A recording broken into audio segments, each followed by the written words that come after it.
বান্ধবী যে আমার জন্য টান আছে তা ওর কল পাই বুঝলাম। সকালবেলা ঘুম থেকে উঠছি আর বান্ধবী কল দিছে, কল দিয়ে সতর্ক করতেছে যে দরজা জানালা বন্ধ করে রাখিও, তোমাদের এলাকা তো পাহাড়ি এলাকা, পাহাড় ভাঙতেছে ভারী বৃষ্টি বর্ষণে। তো ওরা আমি নিশ্চিন্ত করলাম যে আমরা যে এলাকায় থাকি ওই এলাকাতে এরকম পাহাড়টার ভাঙলেও রিস্ক নেই, অন্যান্য সাইডে ভাঙবে।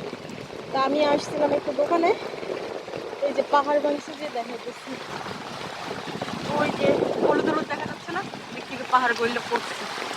আর এখানে যে পাহাড় গোলা মাটি, ওই যে ওদিক দিয়ে ভিতরে পাহাড় গলছে, এগুলো সব এই যে পাহাড় গড়লে মাটি বেরিয়েছে। তো থ্যাংক ইউ বান্ধবী এটা কেয়ার করার জন্য। আমি আর একটু দূরে যেয়ে দেখি কি অবস্থা আমাদের এলাকায়।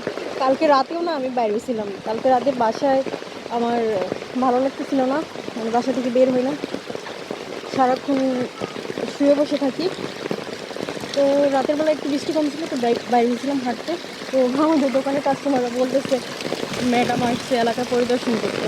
তো তখন তো আমার এলাকা পরিদর্শন করতে আসিনি, কিন্তু এখন আসছি, দেখি আমাদের এলাকার কী অবস্থা।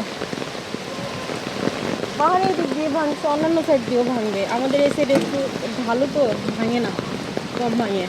ওই সাইডে দিয়ে খাড়া খাড়া, ওদিক দিয়ে ভাঙে বেশি, মতিগঞ্জ সাইড দিয়ে। এই যে আমাদের এলাকায় পানি জমে না, সব পানি এই ঢাল দিয়ে চলে যায়, মানে পানি জমে না কোথাও। এই যে এগুলো সব পাহাড় দিয়ে বাইরে দিচ্ছে, পানি কোথাও জমার সিস্টেম নেই, সব ড্রেন দিয়ে ইয়ে দিয়ে চলে যায়।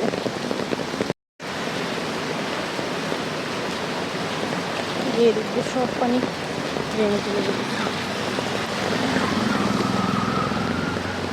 ভালো আছেন? কি অবস্থা ওইদিকে পাহাড় ভাঙছে? আমি পরিদর্শন করতে পারিছি, সামনের দিকে দেখি ভাঙছে নাকি। আর আমাদের এই সিটে কমই ভাঙে।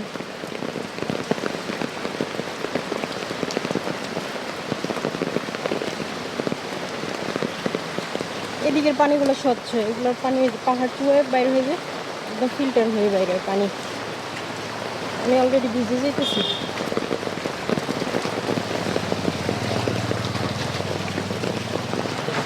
দেশ গ্রামে যেরকম বৃষ্টি হলে জোয়ারের পানিতে পা ভিজে যেত, এই বৃষ্টি না বর্ষা ট্রেন থেকে সব পাহাড়ে চুয়ানো পানি।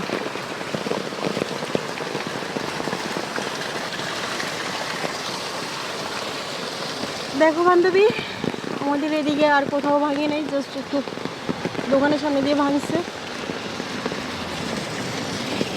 আর এই সেটটা দিয়ে বেশি একদম মানে বৃষ্টি শেষ হয়ে গেল পানি চুয়া এদিকে,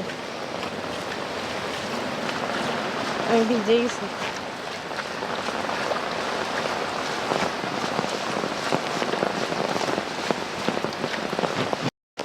এরে এদিক দিয়ে মনে হয় ভাঙছে, হ্যাঁ হ্যাঁ এদিক দিয়ে ভাঙছে, বেড়াটেরা এই যে এদিক দিয়ে। গতবার এই সাইডে ভাঙছিল অনেক বেশি, যেগুলো দেখতেছো পর্দা টর্দা দেওয়া ওগুলো ভাঙছিল, তো এবার এই সাইডটা ভাঙছে, সাথে বেড়াও ভাঙছে। তো জায়গা ভাই, কারণ হচ্ছে বান্ধবী বলছে পাহাড় ভাঙুক বা না ভাঙুক তুমি দরজা জানালা বন্ধ করে থাকবা, কারণ সাপ যোগ কীটপতঙ্গ এগুলো বাসায় ঢুকবে। সাপ যোগ কীটপতঙ্গ ওগুলোর আমি আবার ভয় পাই না, শুধুমাত্র ভয় পাই টক্সিক মানুষ যারা, তাদেরকে ভয় পাই, এছাড়া আর অন্য কোনো কিছুর ভয় পাই না।